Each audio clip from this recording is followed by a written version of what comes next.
Oh, shite.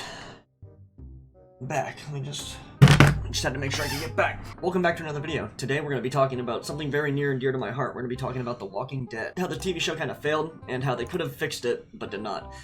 So, we're going to get right into this. We're going to be having multiple clips from The Walking Dead TV show and the comics themselves while I explain all of my points here. Cameron's going to be joining us for it with some of his own points. Sure.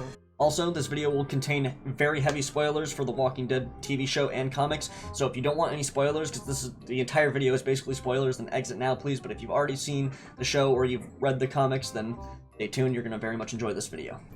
Yeah, stay tuned, and hopefully you guys enjoy. Let's talk about the downfall of The Walking Dead. As The Walking Dead aired its first seasons on AMC, the world was introduced to a family drama inside of a zombie apocalyptic world.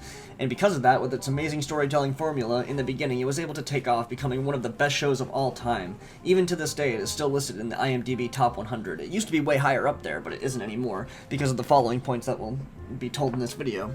But as for me personally, I watched the show with bated breath, excited to see what would become of a comic book that I had been reading for nearly 2 years at that point. By the second season, I believe they specifically said, or at least the creators specifically said, that they would deter from the comic book storyline so that you can't just guess everything that was going to happen. You won't know what's around every corner, which I guess gave it some more excitement for people who didn't read the comics. But for people who did, it was a little bit scary. It was a little bit edgy, and in my honest opinion, I feel as though that the storyline suffered from this decision, and it led to the Walking Dead TV show's downfall. Now, if you're an avid reader of the comics, the Walking Dead comics, then you know why this is already a horrible decision to make for the TV show, as later on, Andrea becomes a top main character, even marrying Rick later on around the time they find Hilltop in the comics. This happens for so long that Carl eventually even starts to call Andrea Mom. I would mark Andrea's death as the first biggest turning point from the comic storyline, so keep that in mind going forward, because there will be a lot more points that we need to ding on, and a few things we need to go back to talk about as well. So, with that, let's go into the next point. But even before Andrea's death, they had made countless more mistakes and decisions that really did not help the show going forward. Because of disagreements behind the scenes with executive producer at the time, Frank Darabont, he ended up leaving the show, and when he did, he took a few of the actors that he brought to the project with him, one of them being Jeffrey DeMunn, or Dale. Having got torn apart by a walker at the farm in the latter half of Season 2. Not only should this not have happened this way, but it broke up and destroyed a future storyline that both Dale, Andrea, Carl, and Rick have later in the comics during the attack of the Cannibal Hunters, as they were called in the comics, during their 6-issue appearance, that the show somehow managed to stretch into almost a whole season with filler, changing the name of the Hunters to an entire location called Terminus, while also trying to save the storyline between Dale, Andrea, Carl, and Rick, with entirely different characters and everything lessening the impact it would have had it followed the comic book storyline. Instead, a side character named Bob and Tyrese's sister Sasha, both of which are not in the comics, get that storyline. Now, that's just the first two mistakes they made to the detriment of the TV show, and the detriment of the comics, by not following the storyline. And as you'll notice, all of the mistakes they have made sowed the seeds of destruction that would end up taking down the show's relevance and popularity going forward in the future. As to make sure this video is not 3 hours long, I'm going to now rapid fire off some of the mistakes that they have made before Andrea's death, and then some of the mistakes after Andrea's death going forward. So, let me start. Not all of them are going to be bad. There are 4 things that the show did that was far better than the comics, and I'm going to have Cameron help me explain some of those, but I'm going to just rapid fire off some of these right now. Daryl. He was one of the good 4 things that the show changed. When you read the comics, you can't really tell that you're missing a Daryl, but it was a good change for the show. It was very good. Now, next, staying on the farm for a whole season with filler. In the comics, the farm is dealt with in at least 5 issues. There's not a whole season of filler with Shane and Rick having their back and forth and all this other morally gray stuff with Sophia being missing, because Sophia never goes missing. Which leads me to my third point, killing off Sophia, which ends up being Carl's later wife in the end of the story. That was one of the first decisions that I seen. Well, I mean, at the time when I was reading The Walking Dead, like, Sophia wasn't with Carl yet, but just killing her off that fast while she was still alive in the comics, like, really, it really jarred my head. I didn't know what was going to happen with her going forward, like, with that kind of, like, her storyline going forward, because there was no one to have her storyline. And then seeing that she ends up becoming Carl's wife later on in the story just really showed you how that was a horrible decision to make. Not only that, but making Beth a character at all. I mean, although she was a good character and really well written, it was almost unnecessary. And when you got through the hospital storyline and she was killed, it made her storyline near pointless. So, that was another horrible thing. Killing Lori and keeping Judith. Now, this may sound bad rolling off the tongue when I first say it, but you'll understand why this is a bad choice later on, especially seeing as Carl survives the entire story and has children of his own. There's no actual Michonne/Governor beef off the beginning. In the show, like they tee it up as Michonne doesn't trust him, and so slowly they kind of have a beef. But no, when they first encounter each other in the comics, Michonne just bites his goddamn ear off, and it goes from there. So, also the Governor not cutting off Rick's hand, which happened in the comics, and it was a major turning point in the comics. It was one of the biggest things to ever happen in the comics, Rick losing his hand, and they decided to not do it for the show because of green screen and budget issues. But that is a horrible cop-out. Like, if they had cut off his hand, that is amazing character development for Rick. He had to learn how to do virtually everything one-handed in the comics, and that made for some really great character development.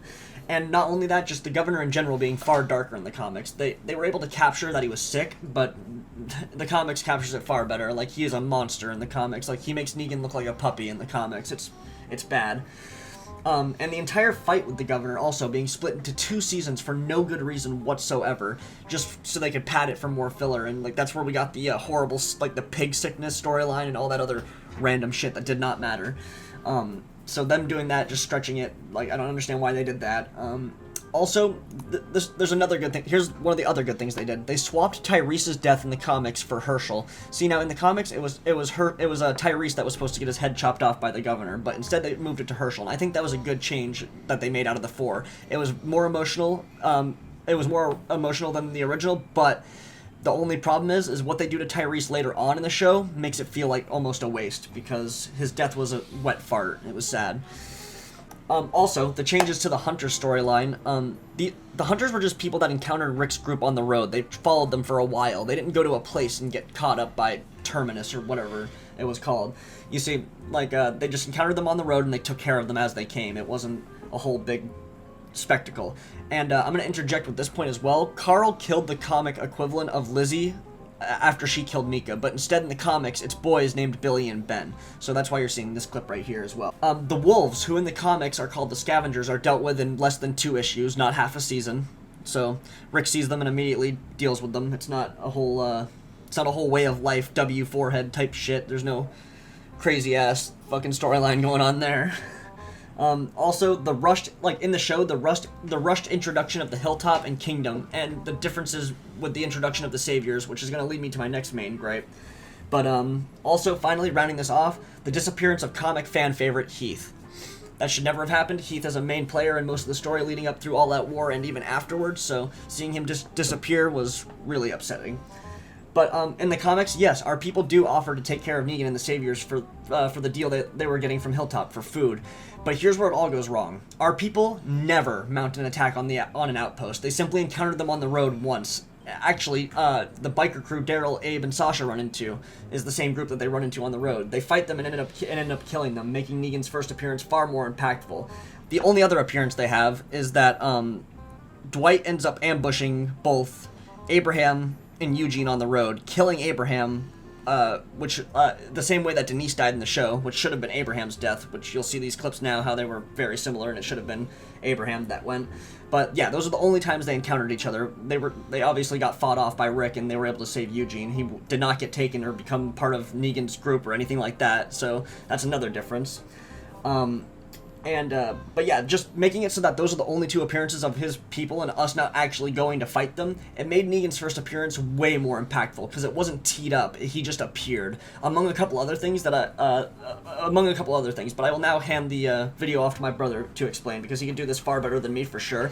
Not only to mention that, Glenn dies during Negan's arrival, and as I said, Abe is killed by Dwight and a few Saviors before the scene in the clearing, so I'm gonna hand it off to my brother. So, speaking of the first time that Negan shows up, it's a lot better in the comics, a lot scarier, I would have to say, because not only does it happen instantly, at night, where Rick's just, like, relaxing, he finally has a moment to like, lay back and think, and then, out of nowhere, the whole RV is just surrounded. But the main thing is Negan's language throughout the entirety of that night. Yeah, and the whole series. He says fuck a lot. Over 300 times throughout the entire series, but I think he said it about 40 times while he was just there for that one scene.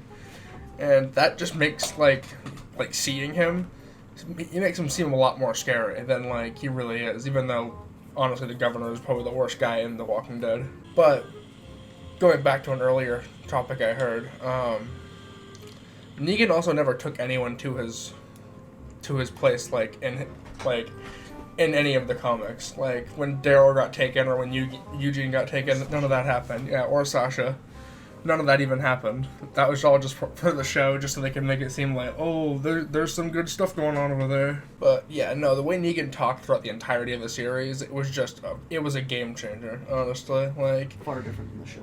it was a lot different. Like, every time you see him, you feel the emotion he was trying to give you. Like, when he was actually mad, you could tell he was angry.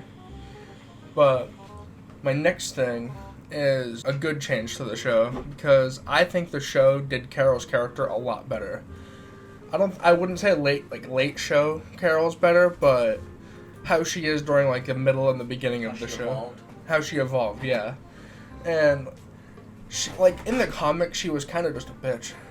Like, yeah, she killed herself. She got involved in a love triangle with Michonne and Tyrese, and it ends with her killing herself. But I mean, yeah, the show did her actual justice, because, like, she isn't just, like, this mom character. She was a scared little bird that turned into, like, the most dangerous killer on the entire show besides Rick.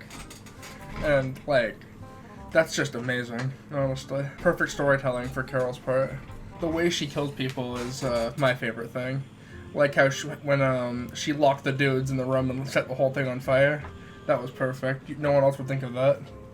It's also, she's not just a purely good person. She did kill those people in the prison, like in the show at least. But she knew what needed to be done. Yeah, because if she didn't kill them, everyone else would start to get sick. Which, I mean, the sickness didn't even happen in the comics. But you know, at least Carol dealt with it. Like towards the end of the show, Carol's character just falls flat on its face. Having said all that, I'm gonna be switching back over to my brother now.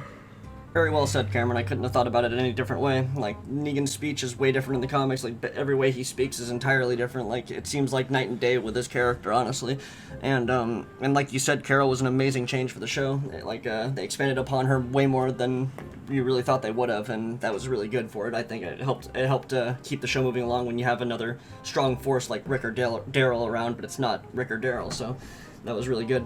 But leading into our next points, the way that they dealt with the Saviors in the war arc was sloppy in the show at best. While in the comics it was perfectly segmented for 12 issues, and you could follow the actions and whereabouts of each group up until the final epic climax at Hilltop. Every issue left you with a different battle. Every issue led you to the next spot of where this war was going. So just for it to be all disjointed and segmented differently in the show just made it feel like not even a war. It just felt like multiple different skirmishes. It didn't feel like an all-out war, as it was named aptly in the comics.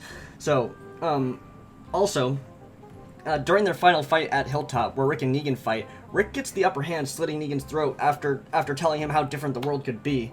While doing this, Rick actually ends up falling over because of Negan tackling him, and Negan gets the upper hand and breaks Rick's leg, leading Rick to need a cane for the most of the rest of the story, which also is not present in the show. But another big gripe is very controversial for most people. Rick deciding to keep Negan alive isn't as big of a deal or as controversial as everyone else says. Like, Maggie doesn't lose her shit over it. She actually ends up saying that Glenn would accept, like, this is something that Glenn would want. Everyone understands that keeping him alive is a symbol that they're more civilized and that they're better than him. And it also leads us to one of the biggest issues of the show, the death of Carl Grimes.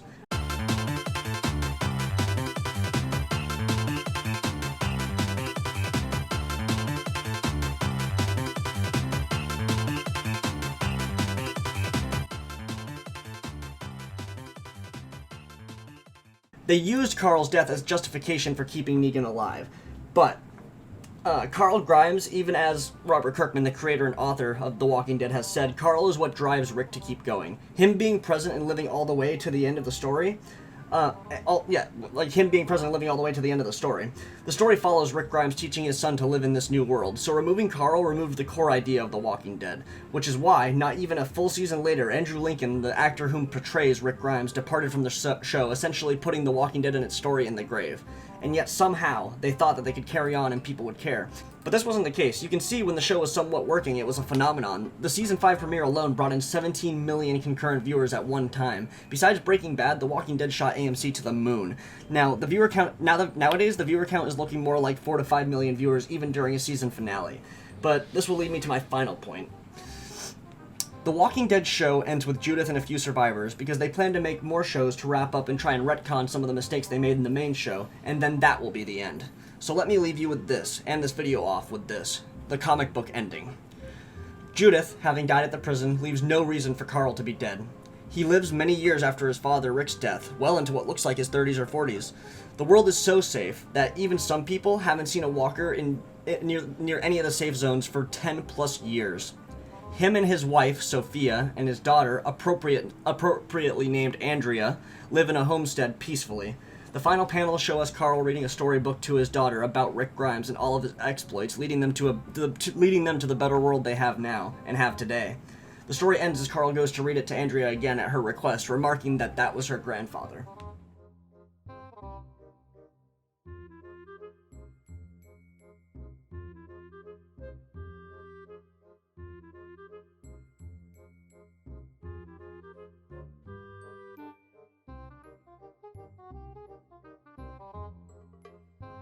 So if that doesn't sound like the most perfect ending the show could have had, then I don't know what to tell you. But if you're understanding some of my points here from seeing some of the panels and some of the scenes and how different they were, then I hope you understand the point we were trying to get across. I feel as though the Walking Dead TV show could have very much benefited if they just followed the comic books along. Like, all they really had to do is just, like, when you think about it, a comic book is already like a storyboard. All they had to do was follow that and Kirkman's amazing writing, and they probably would have had one of the best shows of all time. But instead, they wanted to be diverse, and they wanted to keep you guessing and subvert expectations, and that was to the very horrible detriment of the show. And just rewatching it sometimes and then looking back at the comics, I don't know, man. It makes me want to bite some throats out.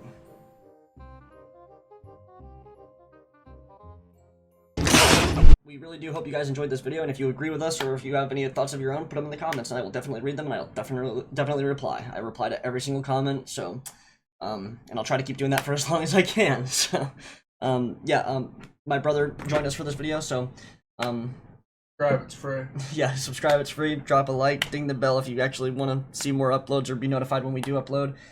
I don't really have an upload schedule. I just upload what I want when I can, so maybe in the future I will have an upload schedule if this becomes a full-time thing for me. So yeah, thank you very much for watching, and have a great day, guys. Peace.